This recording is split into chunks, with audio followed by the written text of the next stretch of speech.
There's three reasons that you want to add soft plastics to the back of your buzzbait. The first being this bait is going to run straight with that soft plastic on there. It really acts as a keel and keeps that blade on top of the water and that bait underneath the water. Now, a horny toad or some type of soft plastic that has a good dense plastic in it, it's going to keep that bait from turning over on its side, and it's just going to run perfect. The second great thing about this is you can skip it. There's a lot more surface on this bait than there is just a skirt and a jig, and you can get this to skip under docks and trees and really fish it in places that you've never put a buzzbait before. And the last great thing about the soft plastic on the back of the buzzbait is when that fish goes to inhale, they can just get a suction way better when there's a bunch of plastic on there opposed to just the skirt and the wire. They're going to get that bait a bunch better and really hang on to it with the soft plastic. So try a soft plastic on your buzzbait instead of a skirt.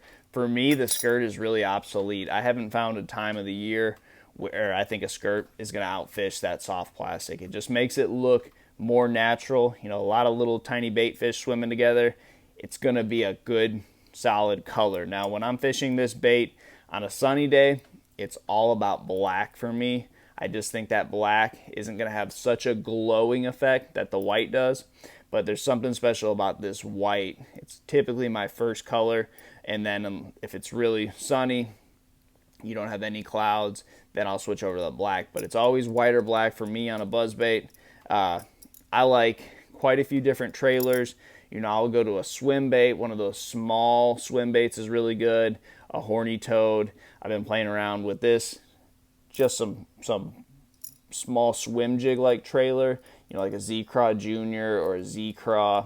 And this is a spicy beaver and just came off a swim jig. I haven't played with this one a whole lot, but you know, you always have some soft plastics laying around in the bottom of your boat. If you've never tried this, you got to try it. So that's my buzzbait tip for the week. Now let's dive into something I learned a lot about in this last BFL I fished on Lake Pickwick.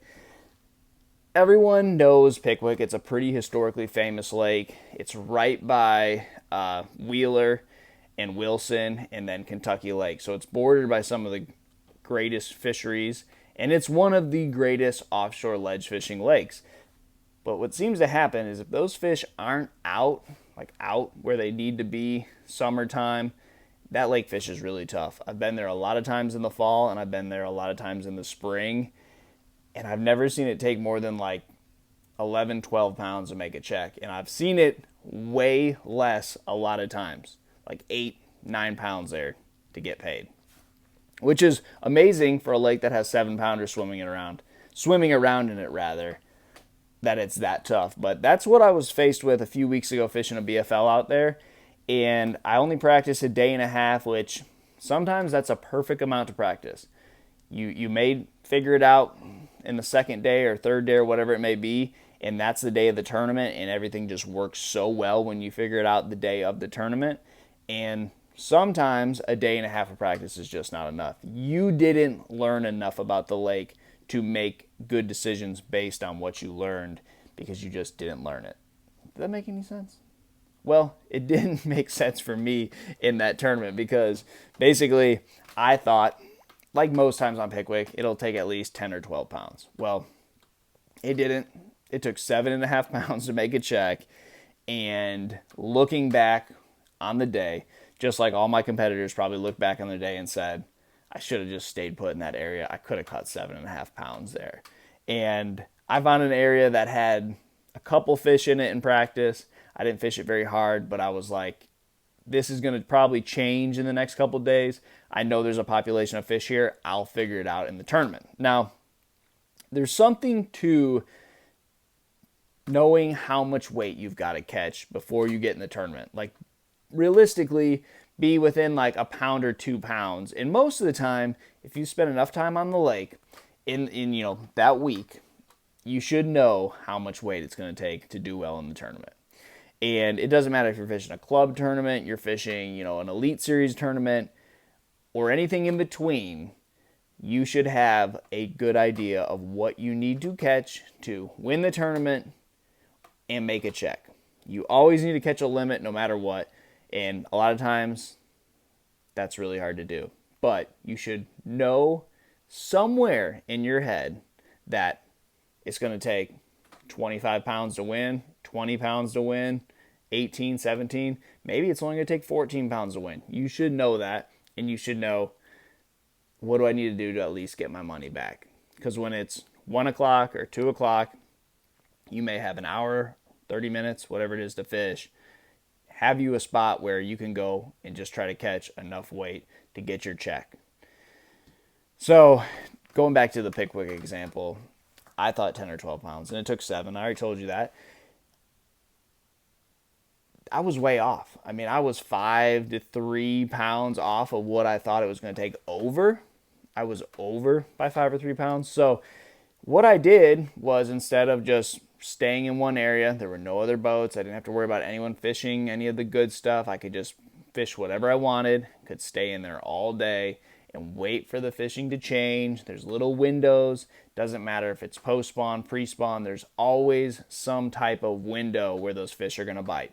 You know, summertime, fall time, it may just be a little front passes through. You know, a breeze picks up. Something gets those fish active, and you just happen to be around them while they are. You can go to catching them really quickly. You know, I've had flurries where you catch 25 pounds in 45 minutes. I mean, that's how quickly it can happen. So for me, I was really in limbo because I had 2 spots. One was way in the back of a creek, and one was out on the main river. Now, my main river spot, I had a big bite there. It was a 6-pounder, and I like catching big ones, and I thought that would be my best chance to win. Way back in the creek, my best fish was a 3-pounder, but I would only need to catch 3 of those to have a pretty good tournament. Or I could go out and catch, I don't know, 2 or 3 of these 6-pounders and win the tournament. So my limbo started after about 4 hours of not getting a bite way in the back of that creek. I started thinking, there's maybe something that could be happening out on the main lake, out on the main river. Run out there and give yourself 4 hours there. Now, looking back on that, neither of the areas panning out. The first area that I was in seemed like it wasn't getting hit by any other boats. I didn't see any other boats fishing anywhere near me. And I like those types of places a little bit better than the places where I'm seeing boats just hit it, hit it, hit it. When boats are just hitting it one after another, that means a couple things. One, a lot of guys are probably graphing fish, but can't figure out how to catch them. Probably because they've been fished for too much. The other scenario would be that this area was really good the last couple weeks. These guys have either been fishing here before, or they've heard from someone that this was a good area. So everyone just keeps checking it, and it's just not any good anymore. The fish have left, they've been overpressured, whatever it may be. It's just not a happening spot anymore. And you just see people coming through. Every once in a while, someone will catch one, but it's just a really misleading clue because the fish just aren't there like you want them to be. My other area, I wish I would have stayed in there. I really only need to catch 3 or 4 bites. Now, if I went out on the lake, made, 100 casts, catch a 7-pounder, catch a 4-pounder, and then had a really good day. Back in this slough, it wasn't happening in the morning, that's for sure. But again, like I said, the smallest little window could open and you put 3 or 4 fish in the boat and you have a good day. So it's one of those things where it's like, you look back and you're like, I didn't catch them in either spot. So obviously I made the wrong decision. Maybe I should have went out in the lake in the morning and then went up in the creek later in the day, whatever it may be. Or the deal was I had to spend the full day up in the creek or the full day on the lake, and don't mix. So when I decided to start the tournament up in the back of the creek, that was it. That was the only decision on coming and going. We stay up there the entire day. And when I decided at 10 o'clock to go down to the main river, that was the deciding factor on if I was going to do well in the tournament. So looking back on it, and what you need to know is what it's going to take to win and what it's going to take to cash a check. And then you have to be realistic. As the day goes by, you need to decide on, are we going to try to fish and win? Are we going to try to fish for a check? And you've got to be scooping up checks. Yeah, you need to win every few years, but if you're not scooping up checks, it's really hard to stay at that level and stay out on the water. So that's it, guys. Have a realistic look on what the lake's doing. Good luck to you guys, and I'll see you on the water.